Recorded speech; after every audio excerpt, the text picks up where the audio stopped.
اوس بعضې خلک په نسبونو فخرونه کوي زما فلانې نسب دی او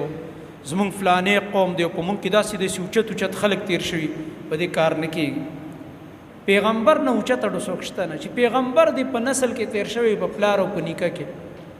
او تا کې ایمان نه الله دې نه پرېږدي الله به عذاب درکوي د ابراهیم علیه السلام پلار کافر دی زوی غټ پیغمبر دی الله پلار تباه کو جهنم ته لاړلی د نوح علیه السلام زوی کافر دی مشرک دی نصیحت یې ورته وکړو چې بچیا کشتۍ ته راوخېږه ګوره عذاب را روان دی او طوفان دی او سخت طوفان دی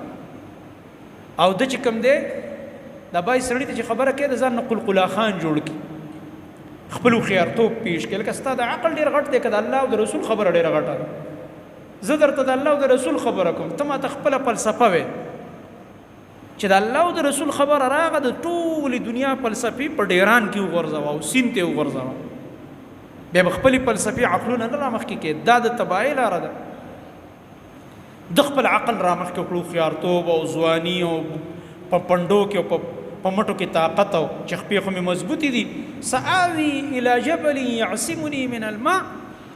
دا غر د څه دپاره دی څومره سیلاب به راځي پلار ته وایي د نوح علیه السلام زوی نوح علیه السلام ته لګیا دی خو چې طوفان راځي او سیلاب راځي خو دا غر دی خو دې ته خیږم که نه نو دونه چپه به چې اوس دې غر ته به خیږي الله رب العالمین فرمایي فحال بینهما الموج فکان من المغرقین یو چپه مې چې راوسته پلار او زوی خبرې کوي او شړق مې دې زوی له وله ورکړو داسې مې اوچت کو په دې اوبو کې مې لاندې راخطا کړلو او د پلار په مخ کې مې غرق او تباه کړلو په دې کار نه کېږي چې زموږ خاندان ډېر اوچت دی زموږ نسب داسې دی زموږ خټه داسې ده او زما په پلار نیکه موږ داسې داسې را روان یو ستا پلار نیکه د نوح علیه السلام نه اوچت دی ستا پلار نیکه د ابراهیم علیه السلام نه ډېر اوچت دی ستا پلار نیکه د محمد رسول الله صلی الله علیه وسلم نه ډېر اوچت دی چې محمد رسول الله صلی الله علیه وسلم سکتری دی او ډېرې مینه ورسره کړې ده او په پیغمبر یې غیرتونه هم کړي دي کلمې ونه ویل ابو طالب او ټول عمر یې د نبي علیه السلام سره ملګرتیا هم وکړه خو د دین په بنیاد نه د قومي غیرت په بنیاد چې وراره مې دی که نه او پلار راته وصیت کړی چې ګوره دې وراره خیال دې ساته په دې وجه الله ورله هېڅ اجر ورنکړي رب العالمین د هغه په هغه نصیب کې هغه ایمان راوړل نه بس کافر د دنیا نه لاړو په دې کار نه کېږي زما محترم ورونو دا خبرې به یهودو کولې او اهل کتابو پلار مې داسې او نیکه مې داسې تیر شوی دی او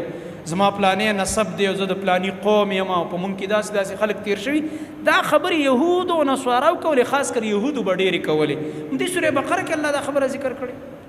دا ته چې اوله پاره ختمې او دا دویمه لا نه شروع شوي د دې اولنۍ پارې اخري آیت وګوره او دین یو مخ کې بل وګورم د آیت تیر شوی الله رب العالمین فرمایي تلک امه قد خلت لها ما کسبت ولکم ما کسبتم ولا تسألون عما كانوا يعملون دا پچا چې فخر کوي چې پلار مې داسې او نیکه مې داسې الله فرمایي هغه یوه ډله وتېره شوې ده د هغې خبرې مه کوه تلک امه قد خلت لها ما کسبت ولکم ما کسبتم دا هغوی دپاره خپل عمل دی په هغې به خلاصېږي د هغه په عمل ته نه خلاصېږي چې پلار مې داسې او نیکه مې داسې او خاندان مې داسې ولکم ما کسبتم ستاسو دپاره خپل عمل دی تا نه به الله ستا د عمل تپوس کوي د نیکه در نه کوي چې نیکه دې څنګه سړی تېر شوی پلار دې څنګه سړی تېر شوی پلار سره دې بیل حساب دی تا سره بیل حساب ولا تسألون عما كانوا يعملون تاسو نه به د هغوی د عملونو تپوس نه کېږي چې پلار او نیکه او خاندان او مشران دې څنګه تیر شوي نه نه په دې ټالونو ونه ځانګې ګوره